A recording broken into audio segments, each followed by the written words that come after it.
All right, let's get after it. We're not going to spend a ton of time on this because it feels like the Bears didn't spend a ton of time on it. Welcome in. This is the House of L. I'm Lawrence Holmes. Thank you so much for checking out the program, whether you're just listening to the podcast or if you're watching. If you're listening to the podcast on Spotify or on Apple, we do have a House of L YouTube page. I would love it if you would become a subscriber.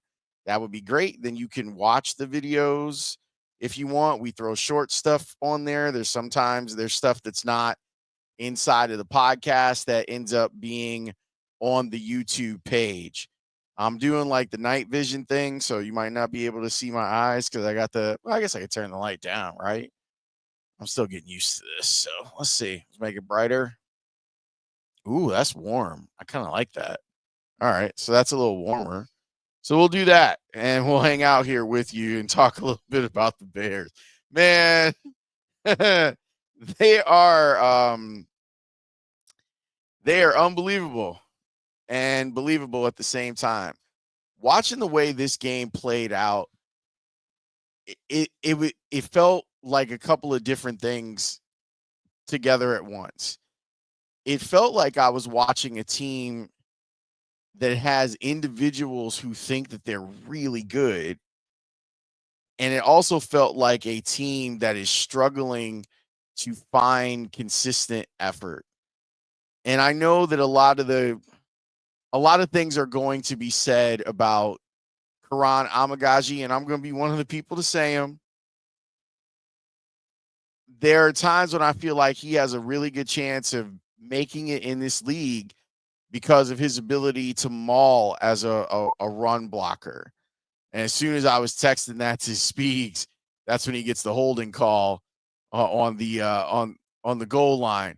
Of course, that was after the ridiculousness of Doug Kramer not saying that he's eligible as a receiver. I'm sitting there and I'm like, when Troy and Buck are talking about it, I'm sitting there going, oh well, there's got to be. I'm sure there's some video of him. The refs just must not have seen it, right? Like that's what happened. The refs didn't see him. That's all. And they'll send this video into the league, and the league will send them a nice letter or something. No, that's not what happened. That's not what happened at all. What happened was he didn't report. And if you go back and watch, because I've rolled it back, he didn't even really like he wasn't even going to get in the huddle. He was just ready to line up at fullback. Go watch it again and hit me up. Like when you go back and see it. He would have happily just lined up at fullback and not even participated in the huddle. You can't have that type of shit going on with your team. I want Doug Kramer to be good. I like a good local story. I like when guys grew up rooting for a team and they end up playing for that team after the fumble and this. How can you keep him? Like for real. How can you keep him? How? You tell me. Those of you who are in the House of L community, how can you keep them? In critical moments, we have given you because think about what that touchdown does. That touchdown makes this game competitive. They end up settling for 3, then you go back down the other way, and that's that. It's it's just it's so ridiculous. All of it is ridiculous. You got Tyreek Stevenson not understanding why he was called for a pass interference that was as clear as day.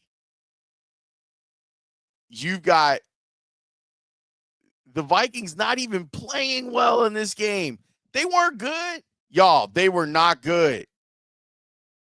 And yet they still beat these dudes by 3 touchdowns. Still. Like that doesn't make any sense. You see Caleb Williams, and he's the thumbnail for this episode. Hurt, badgered, beleaguered, beaten up, whatever B word you want to use. You could use it with what happened to Caleb Williams in this game. And it sucks. Like it, and I know that some of it is on him, and Troy made that very clear. Some of it is on him. Olin's talked about this too. Like sometimes you just gotta, but man, watching how this all played out is so discouraging. I'm not here to ring the alarm and say, well, they're losing Caleb, even though that's what it looked like. Like that's what it feels like when you're watching him at this moment. Football players are really tough. And I think Caleb's really tough. And I think even him in those moments where he knows he's doomed, he still plays tough. And I feel for him because he doesn't deserve this. And in these moments where you see what third straight game where the Bears are shut out in the first half, like that type of, you can't, there is no explaining it away. Folks got to go. Like it's that simple. People got to go at the end of this. And I hate doing this type of pod. Like I honestly, like inside of a losing streak, I appreciate that you all stick with the pod. And I try not to have the pods go too long because you suffered throughout the game. And it sucked. Like there was no flow if you're the Bears. There was nothing about it that made you think that this team was going to win. There was just kind of like it was clunky at the beginning of the game, and then there was like a spasm of competence, and then that drive on the goal line that gets called back is so emblematic of what 2024 is. Like it wasn't you didn't get beat at the end of the game today. At least in the last 2 weeks, the Bears have given you the courtesy of letting you know that they were unserious immediately. Immediately. That they were an unserious bunch.